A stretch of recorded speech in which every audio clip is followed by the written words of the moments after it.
Hey, Megan Scully, and this is the Limerick Post Show. Coming up in today's show, the big interview is a celebration of our first birthday.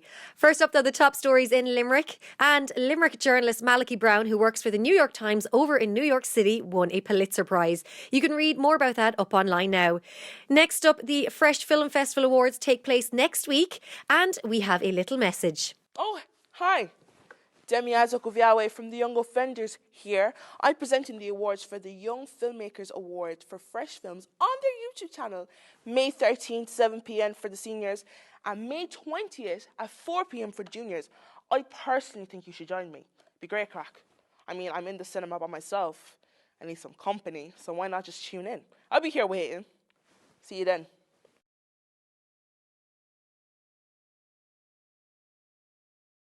Next up to our Out and About section, I caught up with Dave Neville of Nevsail to chat all about their virtual team building experience. First up, though, surfer Tom Gillespie told me all about the basking sharks that were spotted off the Clare coast last weekend. Welcome back to the Limerick Post Show with me, Meghann Scully. I'm delighted now to be joined by Tom Gillespie, who's, I suppose, a surfer out in Lahinch, a resident surfer. Welcome to the show. Hi, thanks for having me, mate. Now, the reason we are chatting, and I suppose I know Limerick people love the Clare coast, and usually this time of year, the Limerick people head away and spend their summers around Kilkee and Lahinch, etc. But obviously with lockdown, we can't get out there at the moment. So, Tom, something very unusual happened the last day. You were hanging out with sharks. Can you tell us a little bit more about the experience?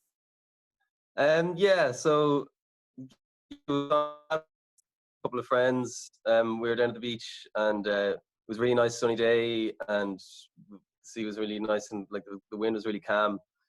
And we'd heard about basking sharks in the area, and we'd heard that there were a lot of them, which is very rare. And we're just there, and we saw fins in the water. So, and they were very close to the shore. So a couple of us paddled out and kind of just sat on our boards, and then next thing, these massive sharks just started cruising right past us. And it was strange at first because they're huge, and it's just like you see a big fin, and every bit of instinct in your body is kind of telling you that like you shouldn't be there. But we kind of knew that they were that they were harmless, basically. Like, they don't have any teeth, they eat plankton, and they were very, very much not fussed by our presence at all. We would just be sitting on our boards, and they'd swim right past. And luckily I had my GoPro, and it was really sunny and the water was clear, so the footage just looked amazing. And I think a lot of people got excited by seeing it, I think. Which is great. I just can't believe it. I just imagine being in the water and seeing a fin. I would probably get out there as fast as I could and run the other way. But you went over with a GoPro and took some footage. Like I said, you saw the fins and you went over. Like, is it just because out of curiosity, or have you swam with sharks before? No, never. I did a cage dive once in South Africa, but this is very different. That's a much scarier shark, the great white shark, than the basking shark. But I guess that we just knew like that they were harmless, and we thought this is literally a once in a lifetime opportunity to be able to get this close to something that big. And they're an amazing creature, and and there was so many of them in the bay. We just went out there, and it was absolutely one of the most mind-blowing experiences of our lives. Absolutely. And obviously at the moment, I suppose the beaches and stuff and the water's probably, it's quieter than usual. Obviously that those of you who are regular surfers are there. So is it a case that maybe the sharks, will they come in closer? Or are they kind of, are they used to surfers, or how do they operate?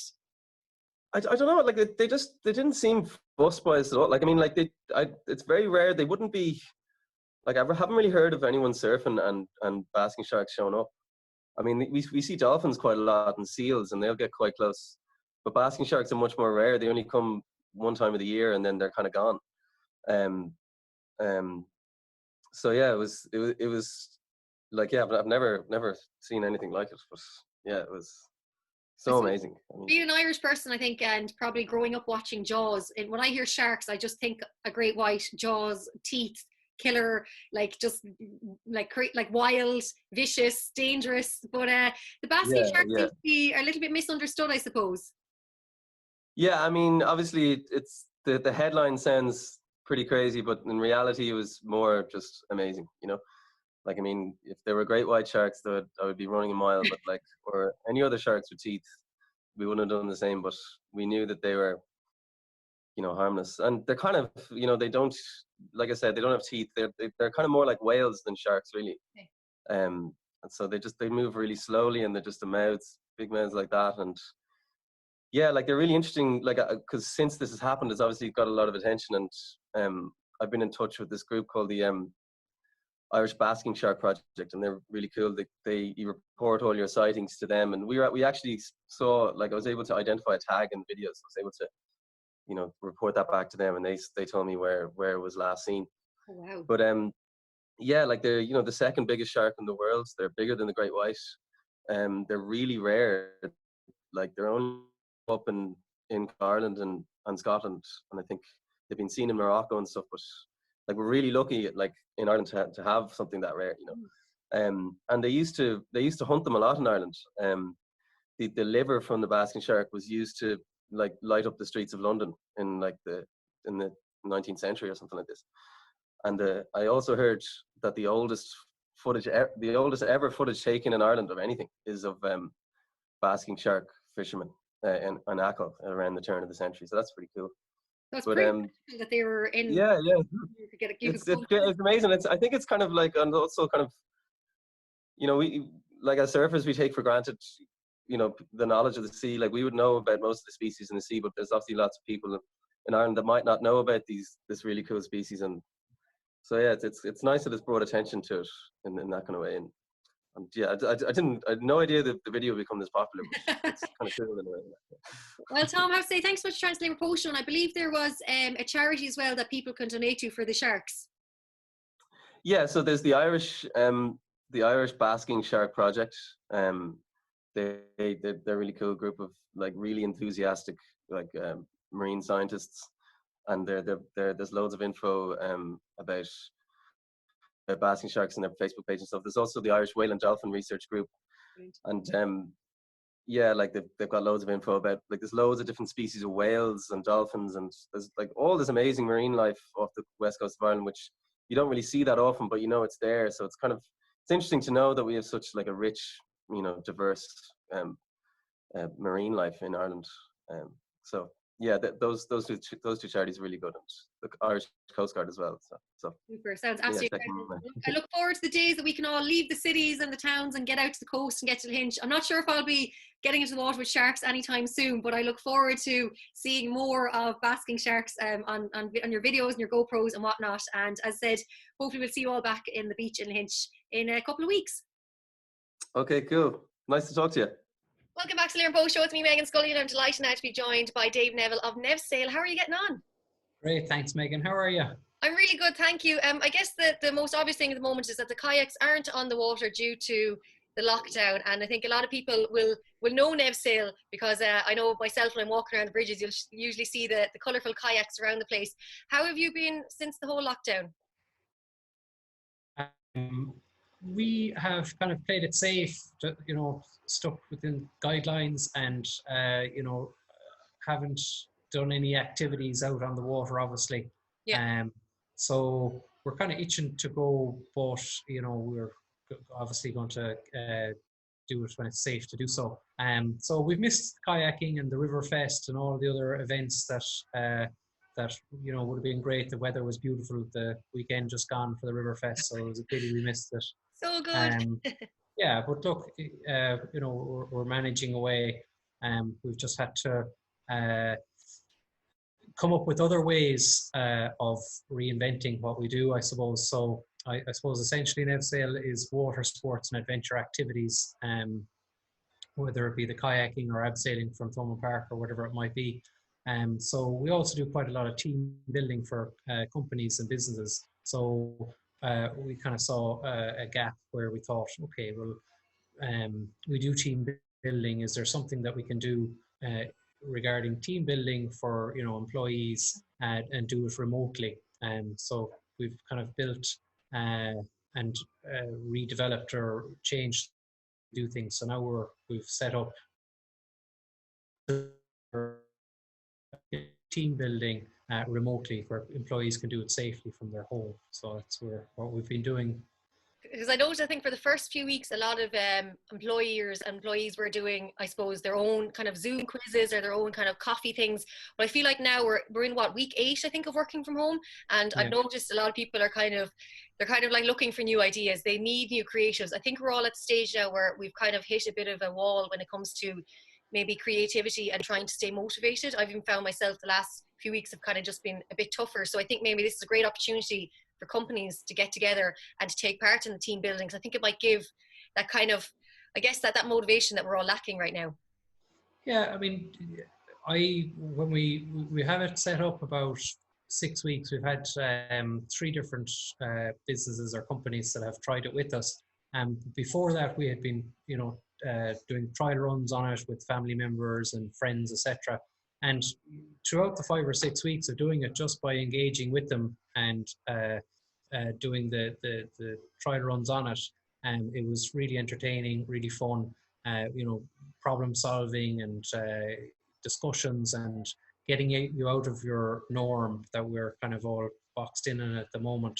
And you definitely felt 100 times more connected with family members that we were doing it with, and then the businesses, it's ran really, really well with them, and they've given really good reports on it as well. So mental health and well-being, and it certainly ticks all the boxes. There's friendly competition in it, and everybody really, really enjoys it as well. So I think it's probably the way companies and businesses are going to be looking at things for the next 6 or 8 months anyway. They're not going to be, even when we're past our 5 phases, it's still going to be quite social distancing orientated for quite a while. So we thought this would be a good way to go for the next 6 or 8 months.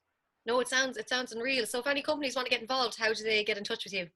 Well, I suppose our website, if you just Google Nevsail or remote team building, you'll find a lot of information on the different remote or virtual team building activities that we have. So just to give an example, so people kind of know maybe a bit more what we're talking about, we have one is a virtual treasure hunt of Limerick City. So you might have 20 or 30 people or more, or 50 people doing the virtual treasure hunt using Zoom and the treasure hunt app that we have set up. And it's very engaging. It includes all the team members, and they have to do some quirky things from their room or from around the house, etc. Obviously I don't want to give too much away, but it's enjoyable, lighthearted, and very, gets everybody involved. The other option then is we have our bomb disposal. So again, you could have on Zoom, you could have maybe teams, 5 or 6 teams of 5 per team. One team member is the bomb diffuser, the person that has to snip the wires, the virtual wires, let's say, and the other 4 on their team have a bomb manual in their possession, and they have to try and figure out the riddles or the clues to try and direct him on which wire to cut or which password or which button to press or not press. So it's all really, really enjoyable and engaging, and it's really good for morale, etc. at this time anyway. It all sounds great. Dave Neville from Nevsail, thank you so much for chatting to us on the Limerick Post Show. And I said we look forward to taking part in all the team building and, of course, back on the water as well. Yeah, I really appreciate it. Thank you very much, Meghann. Take care. Thanks for chatting to us. Stay safe. Hi there, I'm Meghann Scully, and this is the Limerick Post Show, coming to you from Catherine Street, where the street feast is taking place as part of Riverfest weekend. There's fun and games, there's music, there's food, and there is so much going on. And now we're going to chat to some of the people who helped put this together, and some familiar faces from Limerick. Hayes and Michael, or I should say Hazy and Citrus, for the show. Thank you very much for having us. Nice. Delighted to be here. Now, you're going to be on stage about an hour's time. We're going to get to the gig and Riverfest and everything. But tell me about, first of all, how you guys started making music. And here we are 12 months later outside the commercial on Catherine Street, back where it all began. And what a year it has been for the Limerick Post Show. We've met and interviewed some incredible people all across Limerick City and County. Not only that, we took home our very first award, and we weren't the only ones during the year winning awards for Limerick. Now I'm joined by the lady herself, the International Rose Tree, Sinead Flanagan. How are you feeling right now? Good, fantastic. I'm delighted to be back here in Adair, where it all started for me in my rose journey. So it's fantastic. only a couple of weeks ago we were speaking to you on the Limerick Post Show and you were preparing to go on the Rose Tour and then of course to brace the stage, and now you're here as the 60th International Rose Tralee. I mean, I saw as well when you got called out that time, you were in shock, but like bring us back to that moment when Daithí called out your name. So I think I've explained to most people, I wasn't thinking, sorry. I was so surprised, as you could probably see. And then the other 31 fantastic girls came in and just came around me, supported me as they have been doing for the last 2 weeks, and I'm sure as they'll continue to do. And it was just fantastic. I saw my mum and dad down there very excited, as everyone sees my very excited dad. So it was fantastic. And I suppose the first thought I had when I started to realise that it was the people of Limerick would be so, so proud. And that was my main goal, no matter whether I was just the Limerick Rose or the Rose Tralee, that I made the people of the Treaty County proud. Meghann, Scully, Limerick Post. I just want to say, when you bring Amber back to Limerick, what is the Greg O'Shea Limerick experience? Food, drinks and dance? I don't really know. I'll have to bring her around to one of the pubs, definitely Quiet Old Man pub, give her a pint of Guinness, bring her for a walk, maybe up by Cratlow, something like that. Something cute, nothing too fancy. You might think she's a fancy girl, but she likes the simple things and just being around me and just having a bit of fun. What about Chicken Hut? I've never been in Chicken Hut now, so I don't know if I'll take her in there. And finally, you're taking Amber to Amber. I was asked that. I hadn't made that link yet, but I might just have to. Maybe they sponsor Amber, we'll have to sort something out. Limerick has produced loads of sports stars, from GAA, rugby, hockey, to name but a few, and during the year we welcomed back an international soccer star. So not only have you got jet lag, you're lacking in sleep, and then you to go and play soccer. Not great, is it? I need a pint, that's what I need. I need a nice pint of Guinness, I think. But I mean, it's all good. I mean, it's, in all seriousness, it's for a good cause. Whenever there's a charity event over, we can do. We'll try and come here and do it. It's obviously home to me, so I like to support as much stuff as I can. Yeah, like take us back to the time playing for Ireland, and obviously now to be back here again. Well, I can't mention the goal against Holland, can I? Because according to Roy, he just says I go on about it all the time, so we won't talk about that. No, we won't mention that. Did I ever tell you I scored against Holland? No. Did you? No, I'd love to know more about it. Could you tell me about it? Actually, twice, yeah. I mean, I loved it. I was part of you look back now, and probably a glamour team. We'd obviously had 88, then 90, and then we come on the scene, myself, Gary and Phil Babb, around 94. So we got to America for the World Cup, which is a great experience. And then, obviously then had 12 great years under, some great managers. Obviously Jack Charlton was the first one, and then Mick McCarthy, it's great to have him back, with the helm. So we had some really good times. Obviously qualified 2002 for the second World Cup that I played in, and I look back on my memories really fondly with Ireland. I loved every minute. Whenever I got the opportunity to come and play, I never ever missed a squad. I always wanted to play in all the friendlies. I was going to say something else there, but I'll leave it. We've seen some massive events in Limerick across the past 12 months. We've had the very first live at the Docklands, gigs in King John's Castle and in the Milk Market. All year round, there's something for everyone in Limerick. And I'm joined by Aoife Potter-Cogan, and as you can see, we are moving around Limerick City because we're going to talk about Christmas in Limerick. So tell us about this train first of all. So this is Toots the Train, and it's his second year in Limerick, and basically he's running on a Friday, a Saturday and a Sunday here from the city centre, and he's hitting off all the really gorgeous spots of Limerick and the great things about it. What else can we expect from Limerick this Christmas? Well, when you said that you wanted to have a chat about this, I was thinking about the things that I like to do, and I was looking at what we have in our brochure, and I think a lovely thing to do is your afternoon tea. And loads of the hotels in Limerick this year are doing special Christmas afternoon teas, and I actually did it myself with my nieces recently, where we had a proper tea party with the Christmas tree, and they just loved it. So there's loads of opportunities for that, and that information is in our brilliant brochure if it doesn't jump off the train out of my hand. Then in addition to that, there's loads of gigs going on, but one of the things that I'm really looking forward to is the 8 days of Christmas at the Milk Market. That's a real authentic Christmas market, and that will be happening in the last week of December right up to your Christmas Eve. So really great way to kind of get your last minute Christmas presents, your food, your stuffing, all your lovely chutneys and things for those finishing touches to your Christmas dinner. Limerick is a place of legends from the world of broadcasting, from sport, from music, from arts, from entertainment, and of course from politics. Now you did mention their sport, Munster rugby as well, Limerick hurling being a big one. Now I did see you at the Munster final across the road. Actually, we were all in the bar across from the grounds, and I have to say, I never heard a bigger cheer. The lads won the Munster final and it was grand. And then next minute, inside in this bar, you walked in and the whole place erupted. Why do you think you're so popular? What is it about Willie O'D that everyone loves? I don't know. I suppose I've been around so long that I've almost met everybody and their parents at this stage and their grandparents. Yeah, I'm pretty well known. I do a lot of... I walk when I'm not in the Dáil, so when I'm in Limerick at weekends, I like to walk around, meet people and see what their concerns are, because I don't see any point in being up in Dublin making laws for people when you're not in touch with people to know what they actually want and what they feel about what you're trying to do. So, you know, I interact with a lot of people on a constant basis, and I suppose people recognise that. I suppose then again with the moustache, etc., kind of instantly recognisable. Actually, that's a question I've been dying to ask you. What would it take for you to get rid of the moustache, or is it just never going to go? Well, I've had offers. Oh yeah, okay. I've had offers. I mean, for charity. I think, well, I suppose. Look, everything is up for sale at the right price.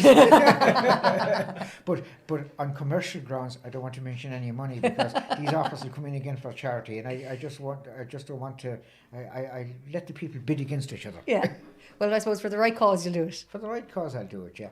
Now, I have to ask you as well because I'm a big fan of the Rubber Bandits. Yes. And we know that DJ Willie O'D likes to perform sometimes. So, what do you make of all that? Sure, it's great crack. It's great crack. I mean, I remember one day. I was on the Joe Duffy show with Blind Boy, and we had a dialogue that went on for about 25 minutes. And I remember the radio reviewer in the Sunday Times the following Sunday said it was absolute radio gold. You know, it's great crack. I mean, look, the thing is that it's funny and it's amusing, it's entertaining. But I mean, it helps my profile, and I mean, I'm delighted to be associated with Rubber Bandits. I remember, I think it was the 2011 election. We were very unpopular, and I arrived in one morning to canvass in a certain housing estate in Limerick, and the first 3 doors there was nobody there. The 4th door we rang a bell, and a young girl came out about 16 years of age, and we asked her what her parents were around, and she said no, and they said, well, would you take this card and give it to him? We're canvassing for Willie O'D. And she said, hold on a sec, and she came back out about 2 minutes later, all made up, and said, where are the Rubber Bandits? Well, there you go. You can take the lads with you now the next time you're going out. Oh, I'd love to have them with me. Yeah, I'd love to have them with me. I mean, they've been, well, I mean, in fairness, they're very able guys. They're very bright guys, and they've been hugely successful in the United States in particular. Yeah. And I know some of the families, and very good people. Yeah, no, they are, and they do great things. I'm absolutely delighted to be associated. Delighted. Limerick is known in the international music scene with all thanks to this legend, Dolores O'Riordan from the Cranberries. During the past 12 months on the Limerick Post Show, we've been so lucky to interview some incredible local and national artists who've all performed for us as well. Conor Ward, how are you getting on? Good, how are you? Thanks for having me. Oh, welcome to Treaty City Brewery. What a setting for this. Yeah, it's a beautiful spot. It's really, really nice. Love it. Have you had much of the beer from here? I haven't had it from here, from the source. I've had it all right around town. But, yeah, I think right at the source is where you get it nicest. Oh, it's pretty cool in here. Yeah. I've done the tour as well. I've seen the whole place, and I just have to say everything about it is incredible. Yeah, it's brilliant to have something like this in Limerick. Now, obviously closer to home, we're both, as I said, into Limerick now. We're both diehard Limerick fans. We are Limerick people through and through. Oh, 100%. How have you found it here, and how you settle into Limerick life? Brilliant. I love Limerick. I'm here 4 years now, and I'm working there in the hospital and gigging around the place, and just musicians in Limerick have been amazingly supportive. Like, you know, I supported the Hermitage Green guys. I recorded a single with the brilliant Emma Langford, and she's always like unbelievably supportive of everything. Places like Dolan's, I played Dolan's a good few times, and they're also brilliant, like organising. They got me into Sport the Stunning, who, you know, I was obsessed with growing up. So like, Limerick has given me so much in terms of music. Places like Charlie Malone's, I go there on a Thursday night, and it's great crack. So there's tons happening in Limerick. It's a brilliant spot to be. The music scene's incredible. You just mentioned Hermitage Green and Emma Langford. They've both been on the show, and I think it's just so amazing to see like the variety as well, but also how supportive you all are of each other. Because I do see you all on social media hanging out, gigging together, playing together. Like, it's brilliant. 100%. I think everyone understands the same struggles that you go through, you know, trying to organise gigs and, you know, sending emails to radio stations and all this kind of crack. But it's brilliant. Everyone helps each other out and tries to look after each other. So it's great. You know the funny thing about the day you realise who or what you are is that by the time it happens you're probably not that anymore. And the funny thing is, logic states for things to break, they first must fall. And like any small or precious thing, you give nothing or you give all. I can't give you any more than that. I don't trust my clumsy feet not to make me fall flat, and the heart's the only muscle tissue, little known fact that don't know how to heal itself if you cut it in half. So don't cut it in half. We spend our days in endless cycles of lust to oxytocin, never stopping to think about the space between us that we've chosen. Well, I can give my mouth my ear, but I can't give you my hand. 'Cause though you're oh so understanding, you can never understand.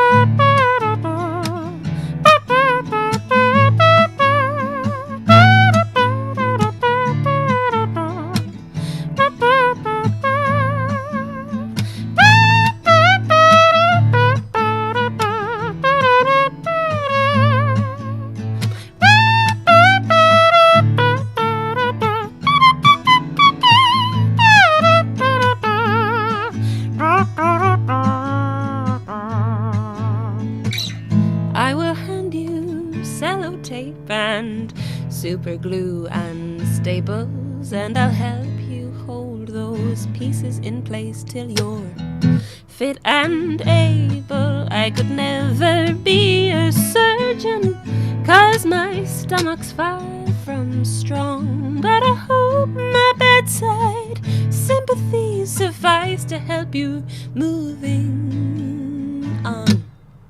I can't give you any more than that.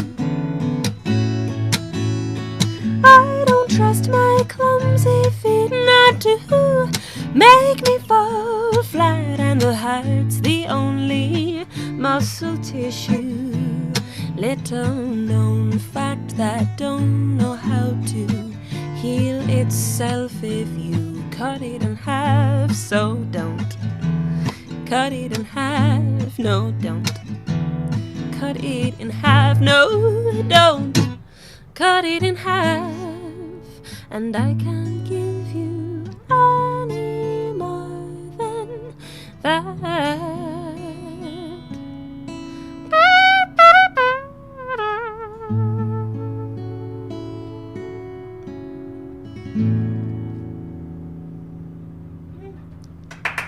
Yay!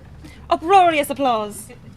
Well, what an incredible 12 months it has been for the Limerick Post Show. Cian and I want to thank you all so much for supporting us, and we look forward to bringing you so much more content from great Limerick people, Limerick places and Limerick events. For these stories and so much more, head over to limerickpost.ie/show. I'm Meghann Scully. This is the Limerick Post Show, keeping Limerick posted.